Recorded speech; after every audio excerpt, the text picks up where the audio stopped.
वक्त, टाइम, एक ऐसी चीज जो राजा को रंक बना देता है और रंक को राजा। बढ़िया है क्या? क्या इसकी भी कोई बिगिनिंग थी? क्या वक्त को हम कंट्रोल कर सकते हैं? अपने पास्ट फ्यूचर को कंट्रोल किया जा सकता है? वक्त क्या सबके लिए सेम है? लगता तो ऐसा ही है। फिर क्यों जब हम लाइट की स्पीड के पास जाने लगते हैं वक्त बहुत ही स्लो चलने लगता है? क्या टाइम मशीन बन सकती है? क्या एलियंस है?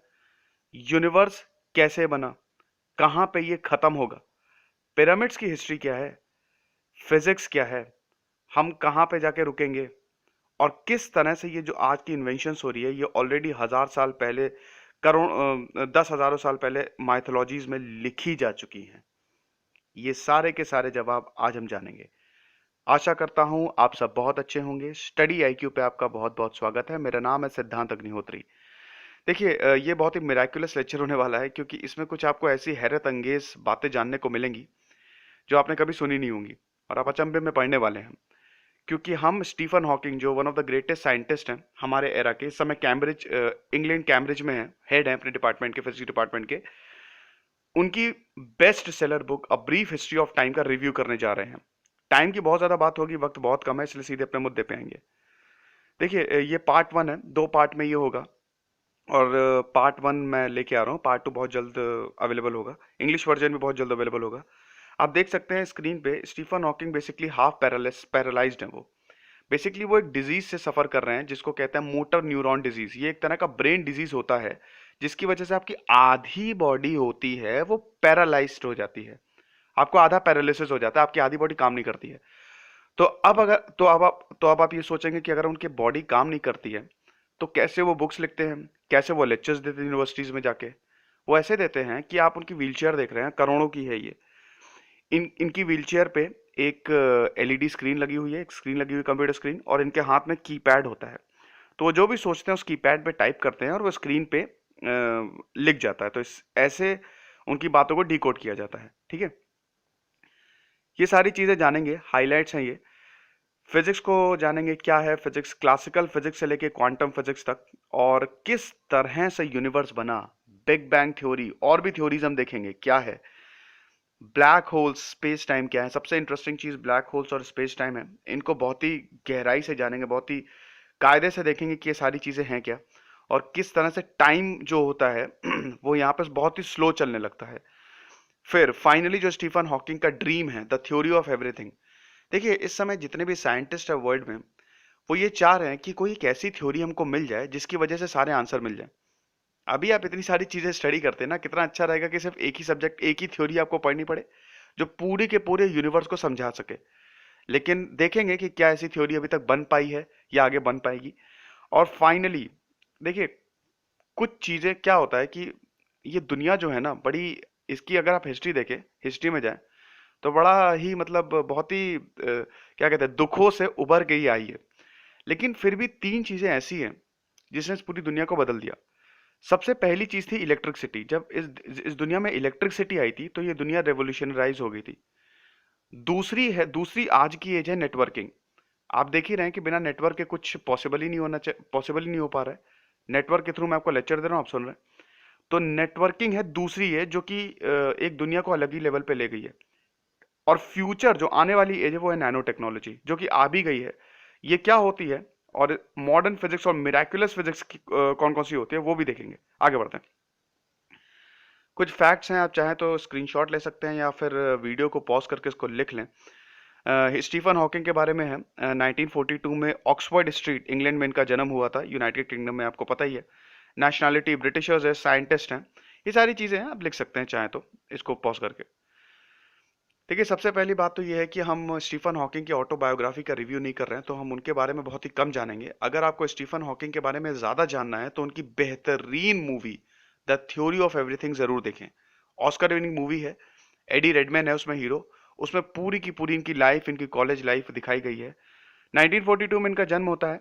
और बहुत ब्रिलियंट थे, शुरू से ही बहुत ही ब्रिलियंट थे, साइंटिस्ट थे तो ब्रिलियंट माइंड तो होगा ही।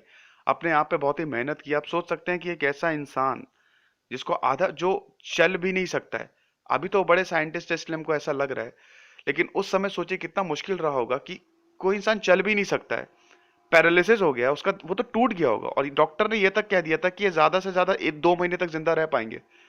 और बहुत ही यंग एज में होता है इनको, ये जो हादसा होता है उनके साथ बहुत ही यंग एज में होता है, 23-24 साल के होते हैं बस। सोचिए, बोलते हैं कि सिर्फ ये 2-3 महीना जिंदा रह पाएंगे, लेकिन उसके बाद भी अपनी विल पावर के कारण, अपने दिमाग के कारण, दिमाग की शक्ति के कारण ये जिंदा रहते हैं। देखिए, दिमाग की शक्ति बहुत ही खतरनाक होती है। मैं आपको बता दूं कि अगर आप बहुत ही मेंटली स्ट्रांग है, क्योंकि हमें खुद में एक यूनिवर्स है, हमारा दिमाग भी एक यूनिवर्स है, आपको पता होना चाहिए। जैसे गैलेक्सीज हैं पूरे यूनिवर्स में, वैसे ही हमारा दिमाग भी है। बहुत ही भयानक चीज है, बहुत ही, जानेंगे हम आगे कैसी चीजें हैं, कैसे ये रिलेट करेंगे, अभी हम देखेंगे आगे। ठीक है, तो अपने दिमाग की मेंटलिज्म के कारण स्टीफन हॉकिंग सरवाइव किए, और ना कि सरवाइव किए बल्कि ग्रेट साइंटिस्ट बने। ठीक है, स्लाइड पे आप पढ़ सकते हैं, उनके बारे में इंफॉर्मेशन है। ठीक है, फिलहाल अब हम अपने मेन चीज पे आते हैं, उनकी बुक पे आते हैं। देखिए, यहां से उनकी बुक शुरुआत होती है। पहली बात तो स्टीफन हॉकिंग की जो ये बुक है, ये कमाल की है। पूरी की पूरी फिजिक्स को बहुत ही सुंदर तरीके से और बहुत ही सिंपल वर्ड्स में इसमें बताया गया है। और अब मैं आपको बताने वाला हूं बहुत ही सिंपल वर्ड्स में। फिजिक्स सबसे टफेस्ट सब्जेक्ट होता है इस दुनिया का, और सबसे इंपॉर्टेंट भी है इस दुनिया का, सबसे ऊपर है। और मैं आपको बताता भी हूँ कि अगर फिजिक्स डेवलप नहीं है तो कोई भी नेशन डेवलप कर ही नहीं सकता है। फिजिक्स से सब सब्जेक्ट्स आते हैं, फिजिक्स से इकोनॉमिक्स है, फिजिक्स से पॉलिटिक्स है।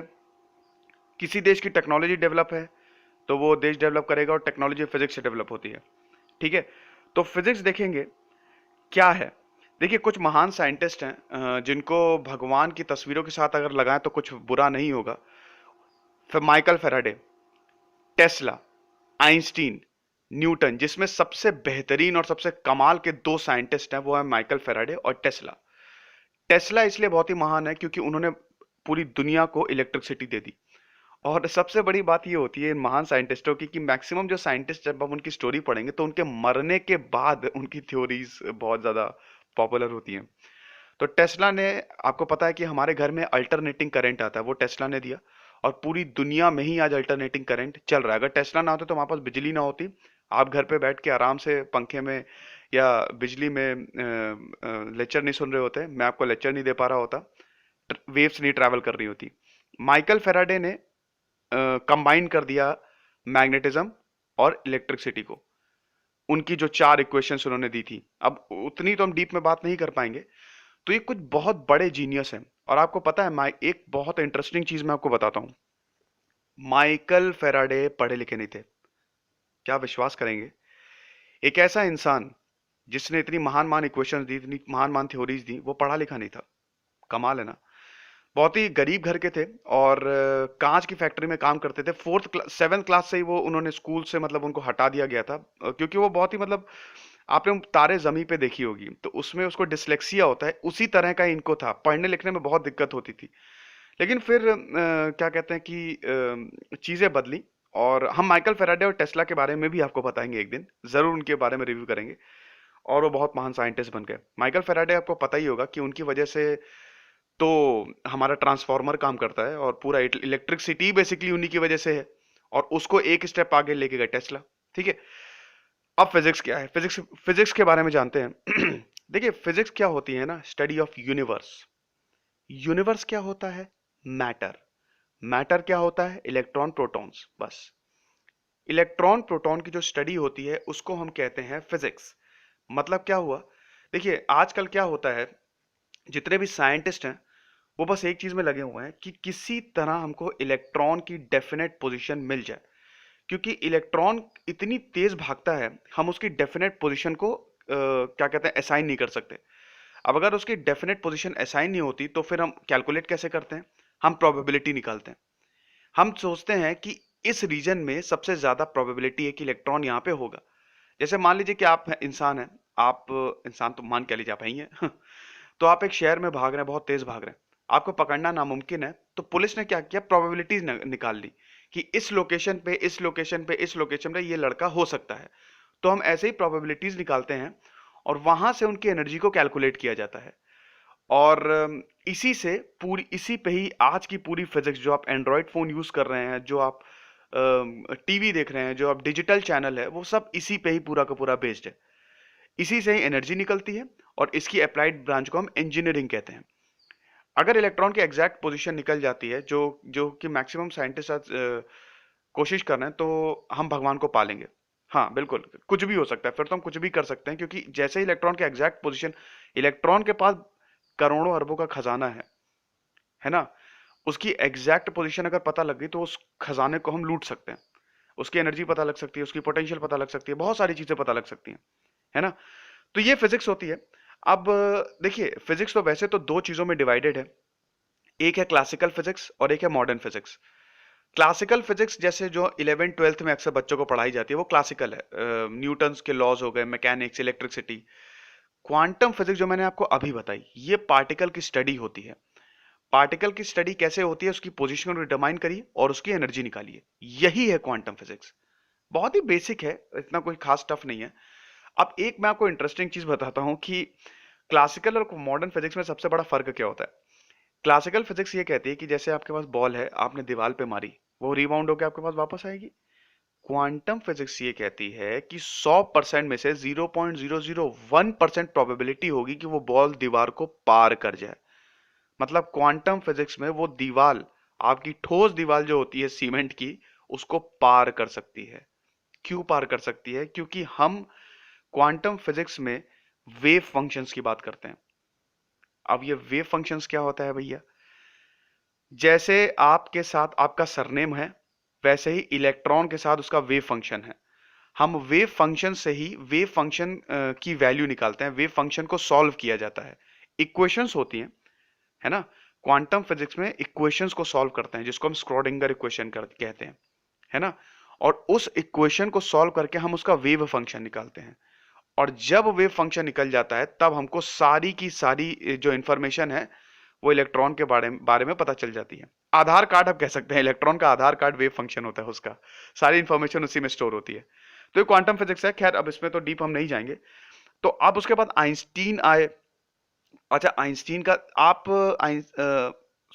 आप स्क्रीन पे रिलेटिविस्टिक इक्वेशन देख रहे हैं, m equal to m naught upon under root one minus v square upon c square. ये क्या है हम आगे बताएंगे, आइंस्टीन और न्यूटन के बारे में हम आपको आगे बताएंगे। चलिए बढ़ते हैं। देखिए, our picture of the universe and space time. देखिए क्या है कि एरिस्टोटल और न्यूटन ने बोला कि टाइम जो है वो एब्सोल्यूट है। टाइम एब्सोल्यूट का मतलब क्या होता है कि टाइम बदलता नहीं है, सबके लिए सेम है। न्यूटन ने बोला नहीं, टाइम अलग अलग है। देखिए, स्टीफन हॉकिंग अपनी बुक में बोलते हैं, मैं आपको बहुत बढ़िया चीज बताता हूँ कि हो सकता है शायद मैं जल्दी बता रहा हूँ, वो चीज नहीं आई है, लेकिन फिर भी मजा आएगी। मान लीजिए एक ट्रेन है, ठीक है, आप उसमें बैठ गए। अब उस ट्रेन को लाइट की स्पीड से दौड़ाइए, पूरे अर्थ में लाइट की स्पीड से दौड़ाइए। अब ट्रेन में जब आप बैठे हैं, आपको छोड़ने आपका भाई आया, ठीक है, आपको छोड़ने आपका भाई आया। उस समय मान लीजिए 11 बजे, 11 बज गए, 11 बजे 2017 को दिसंबर, आपका भाई आपको ट्रेन में बैठाता है। वो ट्रेन लाइट की स्पीड से चलती है, लाइट की स्पीड से पूरी अर्थ में, अर्थ के अराउंड वो ट्रेन रिवॉल्व करती है। 1 घंटे बाद वो ट्रेन वहीं रुकती है जहां से आप बैठे थे, ठीक है। क्या लगता है? अब देखिए, मैजिक यहां पे होगा। जब दरवाजा खुलता है, आप ट्रेन से बाहर निकलते हैं, आपके लिए 1 घंटा है, लेकिन जो आपका भाई खड़ा है ना, वो 100 साल का हो गया है। इसको कहते हैं पैराडॉक्स। रजनीकांत की मूवी देखी होगी आपने, रोबोट। उसमें सबसे ओपनिंग सीन में ही बोलता है, जब उसको चिट्टी को इवैल्यूएशन के लिए ले जाया जाता है, उसमें एक साइंटिस्ट उनसे पूछते हैं कि एक थ्योरी में यह साबित हो चुका है कि अगर खरगोश और टॉर्टॉइस, रैबिट और टॉर्टॉइस एक स्पीड से ही दौड़ेंगे, तब भी टॉर्टॉइस उसमें जीतेगा। क्या ऐसा पॉसिबल है? तो रजनीकांत बोलते हैं yes sir, it's a paradox. Time अलग अलग दिखता है, अलग अलग देख, जो ये रेफरेंस ऑफ फ्रेम पे डिपेंड करता है कि आप कहां से देख रहे हैं, ठीक है। आप ट्रेन के अंदर बैठे हुए हैं, अंदर जो बाहर जो इंसान आपको देख रहा है, अगर ट्रेन लाइट की स्पीड से चल रही है, वो बहुत ही स्लो मोशन में आप जा रहे हैं। अंदर जो भी लोग हो रहा है ना, जैसे आप मान लीजिए चाय पी रहे हैं, तो बहुत ही स्लो मोशन में वो चीजें हो रही हैं, लेकिन बाहर अपनी नॉर्मल स्पीड से हो रही हैं। तो बाहर के मुकाबले अंदर, ट्रेन के अंदर का जो टाइम है, वो बहुत ही धीमे चलेगा।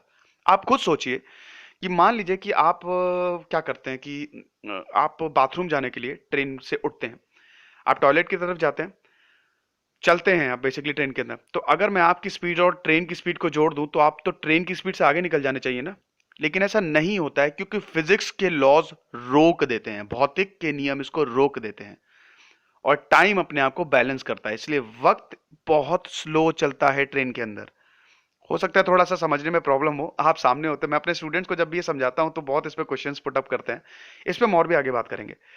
तो ये न्यूटन का, सबसे पहले आइंस्टीन ने बोला था कि टाइम रिलेटिव है, टाइम बदलता है। अब यहां पे बात आती है यूनिवर्स कैसे बना। देखिए सबसे पहले तो द बिग बैंग थ्योरी का आपने नाम सुना होगा, वो सीरीज नहीं जो थ्योरी है। ऐसी पॉसिबिलिटी है बिग बैंग हुआ होगा, ये यही एक थ्योरी नहीं है, ऐसी 7-8 और थ्योरीज हैं। जरूरी नहीं है कि बिग बैंग हुआ हो। द बिग बैंग थ्योरी इसलिए हम सब इसको एक्सेप्ट करते हैं, जो कि बहुत इंपॉर्टेंट है, आप अपने एग्जाम्स में जरूर यूज करिएगा, क्योंकि जितना भी डेटा हम लोग आज देख रहे हैं वो सब इसमें आसानी से फिट हो जाएगा। जो भी एक्सपेरिमेंटल वैल्यूज या जो भी एक्सपेरिमेंट्स चल रहे हैं यूनिवर्स को समझने के लिए, वो सब डायरेक्टली बिग बैंग थ्योरी से रिलेट कर जाते हैं। हुआ क्या था कि सबसे पहले कुछ लोगों ने देखा, उनको यूनिवर्स दिखा, फिर आगे गैलेक्सीज दिखी, फिर और बड़ी गैलेक्सीज दिखी, क्लस्टर्स, सुपर क्लस्टर्स देखे। तब साइंटिस्टों ने सोचा, एडविन हबल ने सोचा कि यार अगर अगर ऐसा हो रहा है, ये यूनिवर्स एक्सपैंड हो रहा है, तो पीछे कहीं ना कहीं से तो शुरुआत हुई होगी ना, हमको पीछे देखना पड़ेगा। तब वो वक्त को पीछे लेके गए, और अब टाइम को पीछे वो कैसे लेके गए, ये relativistic equation m naught upon under root 1 - v² upon c² जो देख रहे हैं, यहां से ये रिलेटिविस्टिक इक्वेशन आपको टाइम ट्रैवल करवाती है। बिल्कुल, इसीलिए आइंस्टीन को इतना महान माना जाता है, क्योंकि इस रिलेटिविटी ने पूरी दुनिया के फिजिक्स को चेंज कर दिया। इस रिलेटिविटी इक्वेशन, रिलेटिविटी मतलब होता है लाइट की स्पीड, और जहां लाइट की स्पीड की बात आती है वहां पे टाइम जो है स्लो चलने लगता है। देखिए टाइम जो होता है ना, बहुत चीजों पे इफेक्ट होता है। टाइम मास पे इफेक्ट करेगा। आपने वो इक्वेशन पढ़ी होगी अपनी 12th क्लास में, 12th तो सभी ने, मतलब 12th तक तो फिजिक्स, जो फिजिक्स बैकग्राउंड के नहीं भी है उसने 10th तक तो ये इक्वेशन पढ़ी होगी। Time is equal to 2π√L/g, यानी कि ग्रेविटी से टाइम इफेक्ट होता है, ग्रेविटी से टाइम इफेक्ट होता है, मास से टाइम इफेक्ट होता है। टाइम और मास का इनवर्स प्रोपोर्शनल है। देखिए मास क्या होता है, मास बेसिकली होता है क्वांटिटी ऑफ मैटर। मास और एनर्जी सेम है, ये आइंस्टीन ने प्रूव कर दिया है। मास होता है जो एटम आपके, मतलब जो मैटर आपका प्रेजेंट है। अब अगर वो स्पेस पे जा रहा है तो वो मास है, लेकिन जैसे ही ग्रेविटी के वो कांटेक्ट में आता है वो वेट हो जाता है। तो हमारा वेट है, लेकिन हम स्पेस पे जाएंगे तो मास हो जाएगा। आई होप आप समझ गए होंगे इस बात को।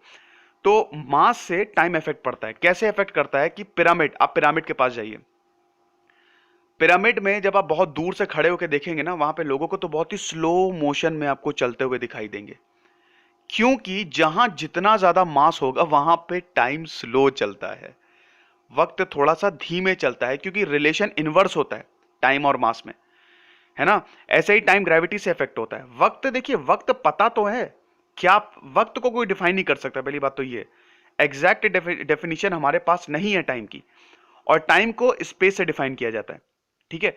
वक्त पता है कि पास हो रहा है, लेकिन है क्या, इसका जवाब किसी के पास नहीं है। कोई भी आपको एक प्रॉपर डेफिनेशन टाइम की नहीं दे पाएगा। तो अब टाइम को पीछे लेके गए बिग बैंग, ये आपके रिलेटिविस्टिक इक्वेशन पे, तब हमको पता चला बिग बैंग हुआ। बिग बैंग हुआ मतलब होता है, आप देख सकते हैं डायग्राम में, सिंगुलैरिटी। सिंगुलैरिटी क्या होती है, सबसे आसान शब्दों में मैं आपको समझाऊंगा, जैसा कि स्टीफन हॉकिंग ने समझाया है, कि मान लीजिए कि एक पूरे दुनिया को मैं एक छोटे से बॉल में कन्फाइन कर दूं, या अगर मैंने उसको छोटे से बॉल में कन्फाइन किया है तो उसकी इनफाइनाइट डेंसिटी होगी, बहुत ज्यादा डेंसिटी होगी, बहुत ज्यादा घनत्व होगा उसका। डेंसिटी अब समझ रहे हैं ना, एक रूम में 50,000 लोगों को अगर मैं कर दूं, इम्पॉसिबल है, तो उसकी डेंसिटी बहुत होगी। घना, कितना घना है कोई चीज, तो बॉल में इनफाइनाइट डेंसिटी होगी। अब क्या होगी, वो अनस्टेबल हो जाएगा, एक ना एक टाइम पे तो वो अनस्टेबल होगा ना, क्योंकि उसके उसके अंदर पार्टिकल्स हैं। मतलब जो लास्ट पार्टिकल वाइब्रेट होगा, ग्रेविटेशनल फोर्स क्या करेंगी, पुल करेंगी, एकदम से वो फटेगा, एक्सप्लोड होगा। जब एक्सप्लोड होगा तो पूरा का पूरा जो मैटर है वो पूरे यूनिवर्स में फैल जाएगा, मतलब पूरा। और एक चीज और, बिग बैंग के साथ ही स्पेस शुरू हुआ। स्पेस पहले से नहीं था, पहले सिंगुलैरिटी थी। सिंगुलैरिटी मतलब वो पॉइंट जहां पे बिग बैंग हुआ, एक छोटा सा बिंदु, एक छोटा सा पॉइंट जो एकदम से एक्सप्लोड होता है, भयानक एक्सप्लोजन होता है, और उसके बाद यूनिवर्स बनना शुरू होता है, हमारी गैलेक्सीज बनना शुरू होती है। इसकी बहुत बढ़िया थ्योरी मैं आपको थ्योरी से समझाता हूं, नेबुलर और कांत की थ्योरी।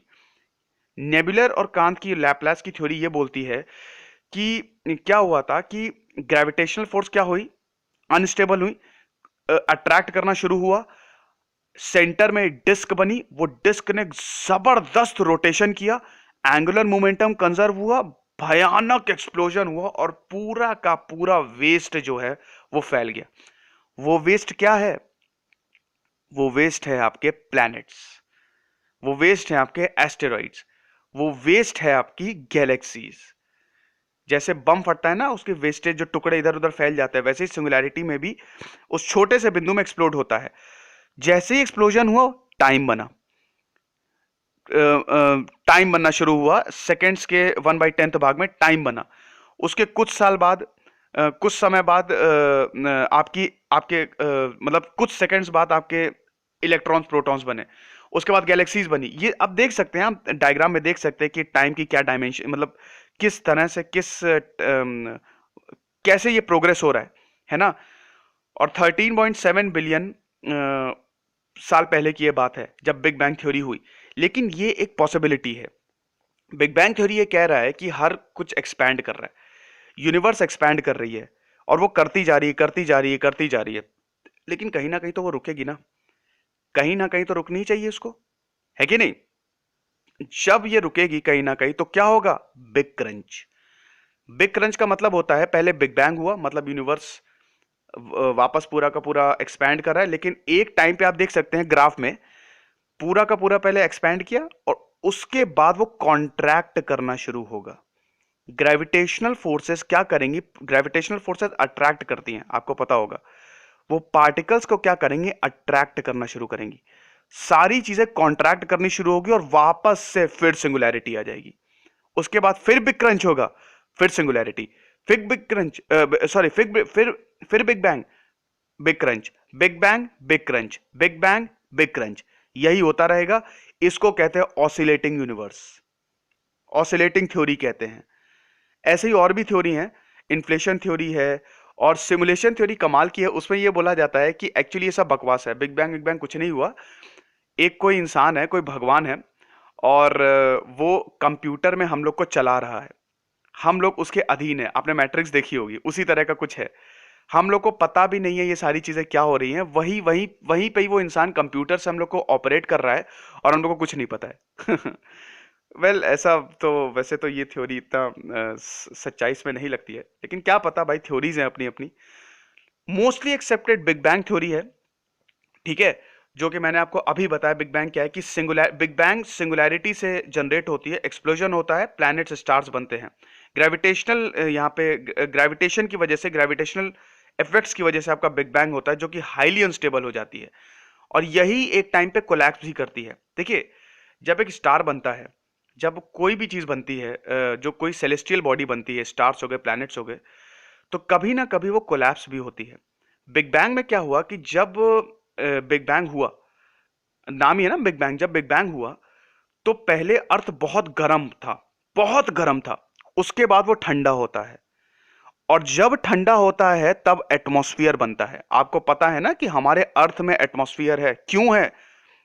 क्योंकि हमारे पास कोर है, एक्टिव कोर है। सन में एटमॉस्फेयर नहीं है, वहां पर, सॉरी, सन में कह रहा हूं, मार्स पे एटमॉस्फेयर नहीं है, क्योंकि वहां का कोर ठंडा हो चुका है, ठीक है। और एटमॉस्फेयर की ही वजह से हम लोग बचे हुए हैं। अगर एटमॉस्फेयर नहीं होगा तो ओजोन लेयर आएंगी, सब कुछ खत्म कर देंगी। मार्स में यही हुआ ना, मार्स में बोलते थे पहले लाइफ थी, लेकिन वहां का कोर ठंडा हो गया, और कोर ठंडा हो गया तो एटमॉस्फेयर नहीं रहा। कोर क्या होता है? कोर फ्यूल होता है। हमारा अर्थ सेंट्रल कोर, जो अर्थ में एक सेंट्रल में कोर होता है, एक फ्यूल होता है जो ये पूरी दुनिया को चला रहा है, जिसकी वजह से मैग्नेटिक फील्ड जनरेटेड है, और वो मैग्नेटिक फील्ड यूनिवर्स एटमॉस्फेयर बना रही है, जिसकी वजह से कोई भी हार्मफुल रेडिएशन बाहर की नहीं आ पा रही है। लेकिन अगर ये कोर ठंडा हो गया तो हम गए काम से, और ये कभी ना कभी जरूर होगा, लेकिन अभी नहीं होगा, करोड़ों साल बाद होगा। अभी तो यूनिवर्स हमारा जवान है, अभी तो ये पूरी गैलेक्सी जवान है, अभी तो बहुत टाइम है इन सारी चीजों में, ठीक है। तो ये सारी चीजें थी। और जब ये, हाँ, तो मैं स्टार की बात कर रहा था, तो स्टार जब बनता है तो कभी ना कभी वो खत्म भी होता है, सेलेस्टियल बॉडीज। और जब वो खत्म होती है वापस, वो एक छोटे से टाइम में कन्फाइन हो जाती है, जिसको हम सिंगुलैरिटी कहती हैं, और उसको कहते हैं हम ब्लैक होल। बहुत इंटरेस्टिंग कंसेप्ट है, देखेंगे क्या होता है। ठीक है, तो बिग बैंग बिग क्रंच आपको समझ में आ गया होगा, आई होप। देखिए, बिग बैंग बिग क्रंच को आपको सबसे बढ़िया एग्जांपल जो होता है, आप अर्थ का ले लीजिए। ठीक है, आप नॉर्थ पोल पे खड़े हो जाइए और वहां से जाना शुरू करिए। तो अर्थ राउंड है ना, राउंड, आप राउंड जाएंगे, पहले वो बढ़ रहा है बढ़ रहा है बढ़ रहा है, अर्थ बढ़ता रहता है, फिर आप साउथ पोल की तरफ जाने लगते हैं। तो वापस अर्थ क्या होता है, कॉन्ट्रैक्ट होने लगता है। तो यही चीजें हो रही हैं, पहले यूनिवर्स बढ़ेगा, गैलेक्सी बढ़ेगी, उसके बाद सब कुछ कॉन्ट्रैक्ट हो जाएगा, ऐसा थ्योरी में बोला गया है। और जरूरी नहीं है ये सच हो। देखिए, भगवान क्या है ये तो कोई भी नहीं बता पाया, लेकिन साइंस भी ये मानता है कि कोई ना कोई एक ऐसी फोर्स है जो इसको चला रही है। स्पेस टाइम के बारे में हमने बहुत सारी बातें कर ली, मैंने आपको एब्सोल्यूट टाइम बता दिया, और आइंस्टीन ने प्रूव कर दिया था कि ये थ्योरी गलत है, सब कुछ रिलेटिव है। देखिए, अगर स्पेस स्पेस क्या होता है, बेसिकली स्पेस वो चीज़ है जहाँ पे आपको मैटर मिलेगा। मैटर मतलब जहाँ पे बहुत से नए नए पार्टिकल्स और बहुत सी, हम अभी खाली फिजिक्स को 10% समझ पाए हैं, 90% अभी भी हमको नहीं पता। 90% डार्क मैटर है, जो हमको दिखता नहीं वो डार्क मैटर है, और हमको नहीं पता कि आगे है क्या। सबसे बड़ी प्रॉब्लम तो ये है, क्योंकि हमारे पास, हमको लगता है कि हम बहुत बड़े हो गए हैं, बड़ी वेपनरी हो गई, लेकिन एक्चुअली ऐसा नहीं है, कुछ नहीं है हमारे पास, अभी तो बहुत चीजें समझनी बाकी है। भगवान क्या है वो समझने बाकी है। देखिए, कुछ ना कुछ तो बहुत हाई लेवल पे काम चल रहा है, ये तो आप मान के चलिए। ये यूनिवर्स ऐसे ही नहीं चल रहा है, ये दुनिया ऐसे ही नहीं चल रही, कोई ना कोई तो चला रहा है ना।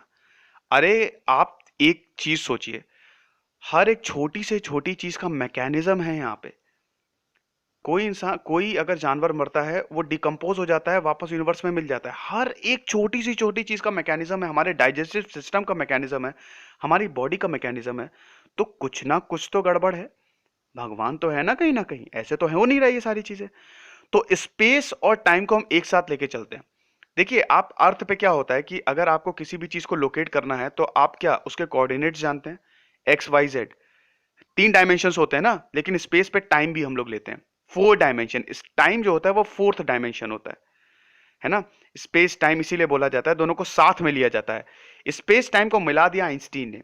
आइंस्टीन को इसलिए इतना महान बोला जाता है ना, आइंस्टीन ने सारी की सारी फिजिक्स तो बदली, बहुत कुछ और भी बदल दी। फिजिक्स की लगभग हर एक ब्रांच में आइंस्टीन का कंट्रीब्यूशन है। और उनकी सबसे महान इक्वेशन जो E equal to MC square या रिलेटिविटी इक्वेशन है, वो है। ठीक है, तो आइंस्टीन ने रिलेटिविटी को डिफाइन किया। क्या होती है रिलेटिविटी? रिलेटिविटी मतलब मैंने बताया, अगर रिलेटिविटी कोई भी आपसे पूछे रिलेटिविटी है क्या, मेरे रिस्पेक्ट में आपकी पोजीशन, आपके रिस्पेक्ट में मेरी पोजीशन। और रिलेटिविटी का मतलब होता है speed of light. Speed of light क्या होती है? 3 × 10⁸ मीटर पर सेकेंड। कहीं पे भी अगर हम स्पीड ऑफ लाइट का कंसिडरेशन ले लेते हैं, वो रिलेटिव हो जाता है, उसको हम कहते हैं रिलेटिविस्टिक मैकेनिक्स। ठीक है, और ये आइंस्टीन की देन है। तो ये सारी चीजें हैं। और पैराडॉक्सेस मैंने आपको बताया, पैराडॉक्सेस जैसे कि एक इंसान अपने टाइम डायमेंशंस में है, लेकिन हमको नहीं पता कि दूसरा इंसान कहाँ होगा। फर्ज करिए, जैसा कि मैंने आपको एग्जांपल दिया था कि एक स्पेसशिप है, आपने अपने दोस्त को छोड़ा, एक स्पेसशिप में छोड़ा, वो लाइट की स्पीड से गया, वापस आया अर्थ पे। उसके लिए एक दिन है, जो इंसान एक स्पेसशिप में है उसके लिए एक दिन है, लेकिन अर्थ जो है वो 200 साल आगे बढ़ चुकी है। यानी कि वो एक टाइम ट्रैवलर है, वो भविष्य से आया है।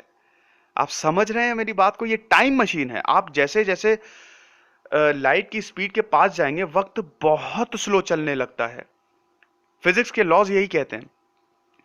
वैसे टाइम की स्पीड से कोई चीज मूव नहीं कर सकती, मैं आपको बता दूं, ऐसी कोई चीज बनाना नामुमकिन है जो टाइम की स्पीड तक पहुंच जाए। इसलिए ये एक्सपेरिमेंटली प्रूव नहीं हो सकती, है ना। हम इस पे एक्सपेरिमेंट नहीं कर सकते, क्योंकि हम कोई ऐसी चीज बना ही नहीं सकते। तो ये स्पेस टाइम का थोड़ा सा कंसेप्ट है स्पेस में, है ना। तो अब आप डायग्राम में एक चीज देख रहे हैं। देखिए, आइंस्टीन ने एक और चीज बहुत इंपॉर्टेंट बोली थी कि जो ये डायग्राम जो है, ये बेसिकली क्या कहते हैं कि ये स्ट्रेच कर सकते हैं इसे। जैसे आप अपनी चादर लीजिए, बेडशीट लीजिए, चारों ओर से पकड़ लीजिए उसे, आप चादर के बीच में स्ट्रेच करिए उसे, एक पत्थर डालिए। जब आप पत्थर डालेंगे या कुछ भी डालेंगे, बीच में अगर डालेंगे तो वो स्ट्रेच होगा। अब जब वो स्पेस स्ट्रेच हो रहा है, आपकी अगर बेडशीट नीचे जा रही है स्ट्रेच होके, तो हर हर एरिया पे उसका इफेक्ट होगा। आपने पकड़ा है वो भी थोड़ा सा स्ट्रेच होगा, वो भी थोड़ा सा स्ट्रेच होगा। तो आइंस्टीन बोलते हैं कि जब भी हम ऐसा कुछ करते हैं तो कहीं ना कहीं या यूनिवर्स में हर जगह उसका इफेक्ट होता है। तो ये स्पेस टाइम के था। अब unique features of space time पे देखते हैं। देखिए ग्रेविटेशनल वेव की यहाँ पे बात करने का अब बहुत ज़्यादा इंपॉर्टेंट, मतलब अब हम बात करेंगे। आइंस्टीन ने बोला था कि लाइट जो है वो ग्रेविटेशनल, मतलब ग्रेविटी जो है वो लाइट को बेंड करती है। लाइट को बेंड क्या करती है? लाइट बेंड हो जाती है ग्रेविटी की वजह से। अगर लाइट बेंड हो रही है तो इसका मतलब वक्त में भी चेंज आना चाहिए ना, है कि नहीं? ग्रेविटी लाइट को बेंड कर रही है तो टाइम में भी चेंज होगा। तो अब उन्होंने बोला कि ये वेव्स छोड़ती हैं, ये इसको कहता हम ग्रेविटेशनल वेव्स।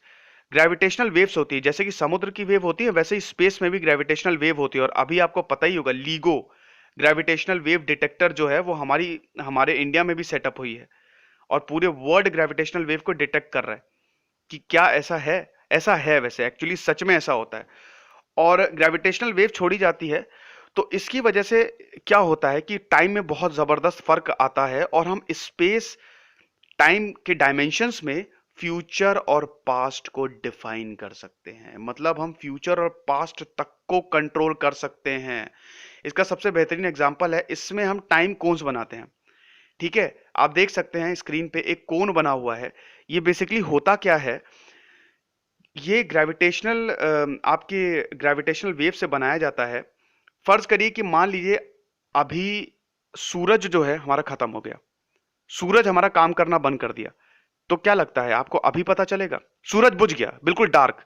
नहीं, अगर सूरज हमारा अभी खत्म होता है आपको शायद 1 साल बाद पता चलेगा, क्योंकि ये टाइम, ये इंफॉर्मेशन पहुंचते पहुंचते, ये वेव्स पहुंचते पहुंचते सालों बीत जाए। वो मैथमेटिकल कैलकुलेशन होगी कितना टाइम लगेगा, लेकिन आपको इंस्टेंट पता नहीं चलेगा। ये ग्रेविटेशनल वेव का इफेक्ट होता है और लाइट की स्पीड इससे सबसे ज्यादा इफेक्ट होती है। और हम क्या करते हैं, इसको पास्ट फ्यूचर ये सब ड्रॉ कर सकते हैं इससे। देखिए टाइम वॉर्प ये बड़ा इंपॉर्टेंट चीज है। यहां स्टीफन हॉकिंग बोलते हैं कि हम टाइम को बेसिकली 3 एरो से डिफाइन कर सकते हैं। सबसे पहला होता है थर्मोडायनेमिक्स एरो ऑफ टाइम।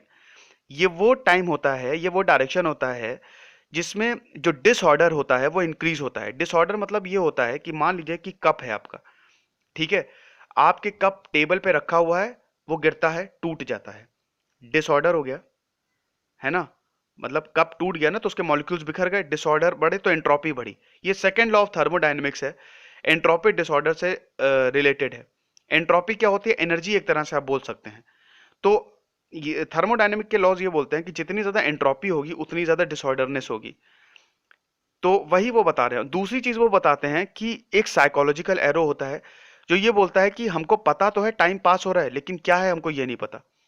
तीसरी इंपॉर्टेंट, सबसे इंपॉर्टेंट ये होती है कि हम past, cosmological arrow of time होता है, ये वो एरो होता है जो बोलता है कि यूनिवर्स एक्सपैंड कर रहा है, कॉन्ट्रैक्ट नहीं कर रहा है। तो ये 3 तरह के टाइम के वॉर्प हैं। मतलब टाइम को इस तरह से डिफाइन किया गया, आप एक तरह से बोल सकते हैं। ठीक है, अब इसको इसको एक्चुअल में रियलाइज कैसे करना है? ये बोलते हैं, फिजिक्स ये बोलती है कि भैया अगर आप इतने ही टाइम को समझ रहे हैं तो आप फ्यूचर पास्ट में जाके इवेंट्स को चेंज क्यों नहीं कर सकते? लेकिन हम वो नहीं कर सकते, इसलिए क्योंकि फिजिक्स के लॉज उसको रोक देंगे, वो हम आगे देखेंगे। तो फाइनली ये पार्ट 1 का एंड हो गया है। वैसे तो मैं चाहता था कि और भी चीजें बताऊं इसमें, लेकिन लेक्चर थोड़ा सा लंबा हो जाता तो फिर आप लोग कंप्लेन करते कि बोरिंग हो गया, बोरिंग हो गया, बोरिंग हो गया है ना? तो फिलहाल ये पार्ट 1 का एंड है। और ग्रेट इंसान थे स्टीफन हॉकिंग, ये सब हैं, सॉरी, ग्रेट इंसान है स्टीफन हॉकिंग, और ये सब मेरे वर्ड्स नहीं, स्टीफन हॉकिंग ने सारी चीजें बताई हैं। मैं सिर्फ उनकी बुक्स आपको नरेट कर रहा हूँ। लकीली मैं फिजिसिस्ट हूँ, ये अच्छी बात है। तो इन सब की जानकारी है और बहुत ही बेसिक बेसिक चीजों में मैंने आपको समझाया कि स्पेस टाइम क्या होता है और आपकी किस तरह से, मतलब रिलेटिविटी क्वेश्चन क्या है, आइंस्टीन ने कैसे बदला, ये सारी चीजें बताई हैं। नेक्स्ट पार्ट में हम थोड़ा सा और एक्सप्लोर करने वाले हैं, हम ब्लैक होल को जानेंगे और कुछ और ऐसी इंपॉर्टेंट और ऐसी अचंभित करने वाली चीजें देखेंगे जो हमारे साथ इस समय हो रही हैं या होंगी। यूनिवर्स कैसे खत्म होगा, ग्रेविटी कैसे और ज्यादा भयानक हो जाती है, और ब्लैक होल क्या है, क्या हमारा अर्थ भी एक दिन ब्लैक होल हो जाएगा और क्या हम उसको देख सकते हैं, और कैसे हम दूसरे यूनिवर्स में ट्रैवल कर सकते हैं, क्या एलियंस हैं, ये सारी चीजें हम अगले लेक्चर में जानेंगे। और सबसे इंपॉर्टेंट अगले लेक्चर में ये जानेंगे कि कर्म, काल का पहिया और हमारी माइथोलॉजी में ये सारी चीजें कैसे लिखी गई हैं, देखेंगे सारी चीजें। तब तक खुश रहिए, पढ़ते रहिए। दिस इज सिद्धांत अग्निहोत्री साइनिंग ऑफ।